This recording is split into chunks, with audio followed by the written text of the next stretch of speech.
Dan Rem 151 Binaya resmi tutup TMMD ke-120. TNI berhasil bangun drainase, sumur bor dan juga talut di Buru Maluku. Dan Rem 151 Binaya Brigjen TNI Antonino Rangel da Silva resmi menutup program TNI Menunggal Membangun Desa atau TMMD ke-120 yang telah berlangsung selama 1 bulan. Upacara penutupan yang berlangsung di Kecamatan Wailata dan Kecamatan Wayapo ini menandai selesainya berbagai proyek pembangunan fisik dan non-fisik yang dilaksanakan oleh Kodim 15066 Lea. Dalam upacara tersebut, Brigjen TNI Antonino Rangel da Silva bertindak sebagai inspektur upacara.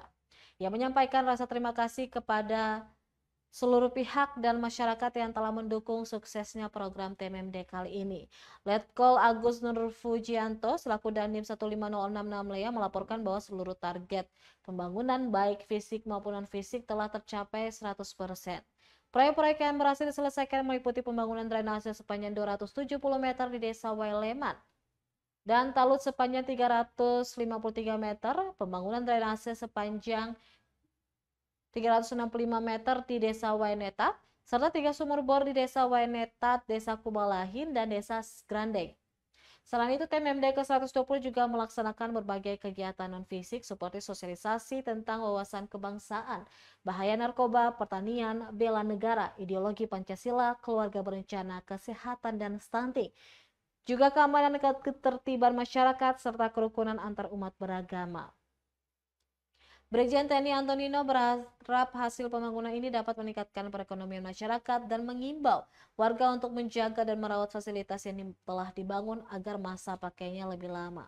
Acara penutupan ini turut dihadiri oleh Kasrem 151 Binaya Kolonel Infantri Gatot Heru Buana dan sejumlah pejabat penting lainnya termasuk penjabat Bupati Buru Syarif Hidayat serta para pemimpin organisasi perangkat daerah Kabupaten Buru. Program TMMD merupakan wujud nyata kemanunggalan TNI dengan rakyat yang tidak hanya berfokus pada pembangunan infrastruktur, tetapi juga pada penguatan mental dan sosial kemasyarakatan.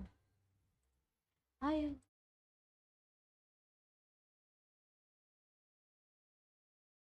Download Tribun X sekarang, menghadirkan lokal menjadi Indonesia.